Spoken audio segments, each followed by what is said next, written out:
Noodles are something we find on the shelves in the store, in our pantries, and on our dinner tables. Noodles are consumed by many members of Asian Canadian communities for celebration and also for the everyday. What motivates Asian Canadians to learn and share these noodle recipes within their communities? We got together with members of the Filipinx Canadian and Vietnamese Canadian communities to cook and share a meal and find out how these dishes play a role in their lives.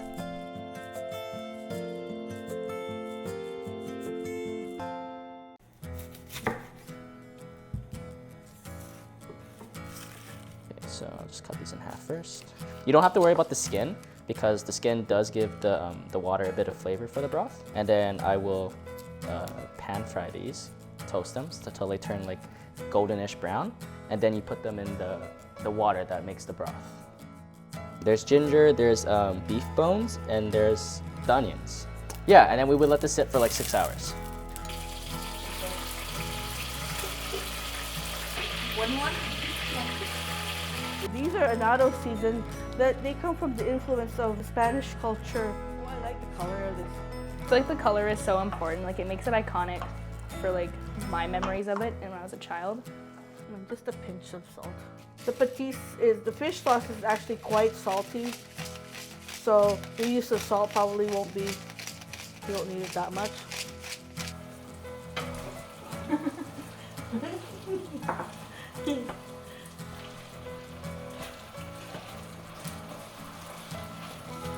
A little pinch of MSG, which some people don't agree with.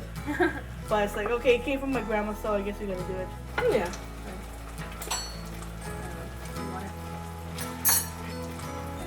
It's beef balls. It's called ba vien, and ba means cow, and vien means, I don't know what vien means actually. I guess set together it's like balls. So we have to wait till the water is boiling. Look at that. It's boiling. The noodles are fresh and they're beautiful. So I have the noodles like pre-packaged. I'm just gonna put it in the boiling water. And these noodles are really fine, so they don't need a lot of time in the water to soften. What do you call it? You can it's like instant, 2-3 seconds. This is the part where you're actually adding the flavors to the noodles. So you've got the two sauces and then all the different ingredients to go with it. These are fish flakes. And you just need a tiny bit, you don't need a lot. And we tasted how salty the sauce was, but Grandma always adds like another tablespoon to put in there. Okay. Just for the presentation, they like to put a little bit of the ground pork on the top. And so if you want to do a little bit of a arrangement with the egg and the shrimp. Shrimp time. So with like every pho dish, you get like bean sprouts and like mint leaves and whatnot. This part is actually like super important. If you don't do this in a Vietnamese household or restaurant, they basically like frown upon it. And like if you put it in their dish before like they ask for it, it's kind of like a social taboo. Like, hey, we were supposed to do it. And I'll just ladle out the soup and like the meat and stuff in each bowl.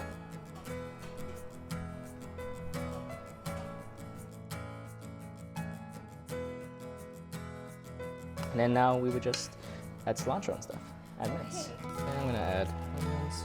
Yeah, that's perfect. And then most Vietnamese people, they like to add lime to their pho.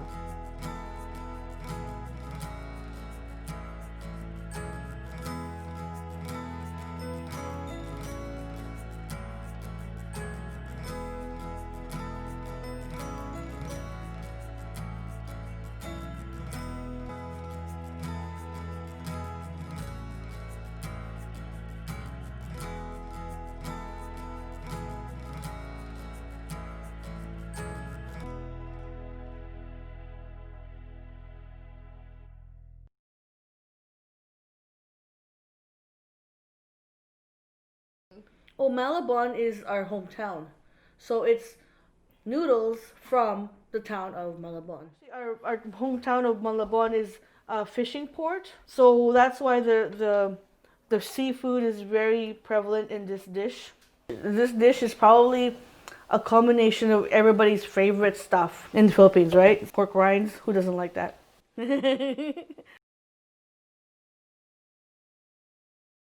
Well, that's almost the whole life of being a Filipino, I think.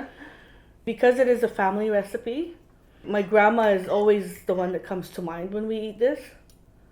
And usually this is something we have when you're having a party, a birthday, any celebration. Yeah, I feel like every like childhood like birthday party at like our like the house we were in growing up, it's just like me running around as a child, but like these noodles always being on the table. Like I feel like they just go back to like every young memory I have is like time like I feel like it's connected to these noodles. Every time there's a birthday, my mom would be in charge of bringing it. And that's for every family thing. She was the one to make it, and now she's not here anymore. So it's like, you know, Christine, you better learn how to make it. Yeah. I think it definitely was like my Lola getting sick. I guess it just like became more like urgent to like kind of preserve and like connect because I knew that like my Lola was going to be passing away like at whatever like time that was kind of approaching. So I just felt like suddenly like I need to like start learning about all these foods, and I need to start like really like recognizing them for what they are and not just kind of like having them be like sort of a passive part of my day or like a passive part of like a celebration. When I first came to Canada, I was kind of more thinking, oh, I need to be more like I don't know if you say it as a regular kid. Like I wanted to be like my friends. So I went away from the culture a little bit to be like a Canadian. And so then I married Sam's dad, who's Caucasian, and so I raised the kids, and I actually stayed away a little bit from cooking so much Filipino food. I did half and half. Would you say that was that accurate? I actually feel like it might have been a bit less. So because of raising my kids in a different country, I typically didn't cook Filipino foods, and especially not the noodles, because my mom was the one that was her specialty. For some reason, it's like a circle of life. It comes back because now I'm taking care of my parents or my dad now, and he eats Filipino food. And it's like, oh, I forgot that one. I forgot that dish. So now I'm making all these dishes that I forgot. This one would never been forgotten. It's always been there. So, but it's kind of coming back to the culture. And then being excited that Sam is really connecting with it. Since my dad, he's white, and I don't know, he, for some, whatever reasons he has, doesn't really practice the cultures that he's, like, connected to. So I guess for him, like, he's not really, like, practicing his culture through food like we are. Like, for us, I think there's, like, kind of a need to, like, preserve and, like, not fully, like, kind of assimilate into, like, the Canadian culture that we're in. When I'm off at like school and I don't get to eat Filipino food, I feel like less myself, and I feel like there's like this weird like abstract part of me inside of me that doesn't feel like it's satisfied when I don't, because like food is definitely like the number one way I practice my culture. And so I guess like the preservation is sort of like almost like my own self-preservation. Like I don't know like who I am, or like I just don't feel like I'm being myself if I don't get to eat this food, and like, and then also like do the other things that are like aside from food that are connected to food, like hang out with my mom. It's definitely about like my identity.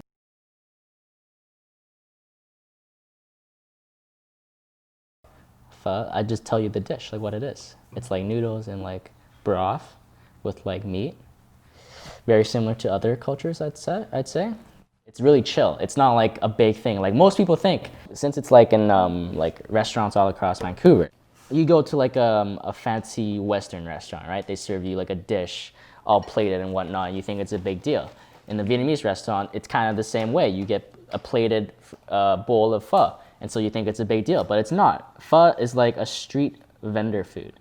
On the streets of Vietnam, it's like you have pots on the ground, or like maybe elevated a bit or something like that. A stool? Yeah, well, like a small stool. You get served like a styrofoam like bowl of pho, and you eat it like squatting down on the streets. It's so chill. I guess this started pretty recently. My mom and my family started cooking pho like every weekend, and this didn't happen before. It was grade 11 that it started, just on a whim. And like, I think it's just because like the only pho we had was with like the cheap pho, like the McDonald's pho of like Vancouver basically, and they wanted to like bring it back. And my mom isn't really good at cooking because my mom was really wealthy when she was a child. But then when the like the communist government came into power, they took all the wealth away, and so she didn't know how to cook. My dad knew how to cook really well, and like my dad taught my mom how to cook, and so like my mom I think like around that time just asked my dad like, hey, how do you make pho? And like we just started making it, and then yeah, every week like we'd have pho, and it was pretty sick.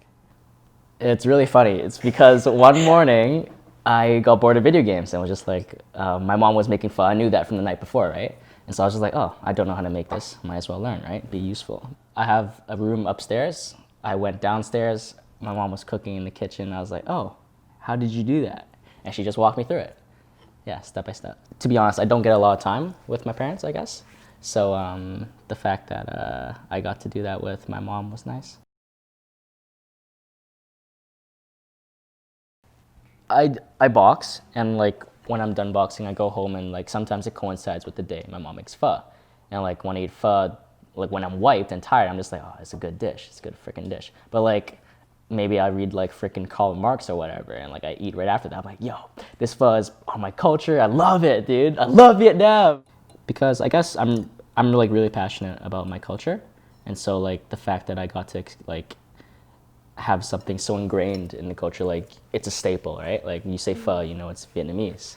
And so like I'm glad I got to experience that like every week, because otherwise like aside from just like speaking it every day, and like there's not really like much patriotic things you could do outside of food. I feel like food is like one of the most like culturally significant things you could do. I feel like my like passion for the culture, it might be more than my parents, just because like I spend so much time in like the western side of the world, right?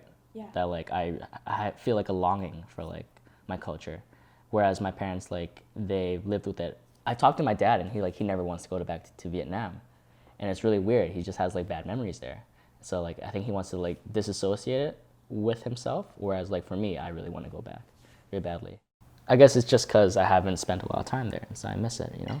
I had enough to like make me want to go back, but not enough to sate my appetite for it. Like there's a big Vietnamese demographic here in Vancouver, but like the Vietnamese people I see here, they're all like westernized, and like nothing against that, but it doesn't have any like I don't have any fond memories of that, you know? The closest I've come to like experiencing like the hustle and bustle of Vietnam, I guess, would be like small, like supermarkets, Vietnamese supermarkets that take only cash, like little things like that, right? Like I would get to witness a little bit, but even now they're starting to get like you know Western influences, and so like I don't really feel any sense of longing or attachment with that, because I am proud of being Canadian as well. But yeah, I definitely like just when I look in the mirror, I'm like, oh yeah, that's a Vietnamese dude. And so like yeah, I'm Vietnamese.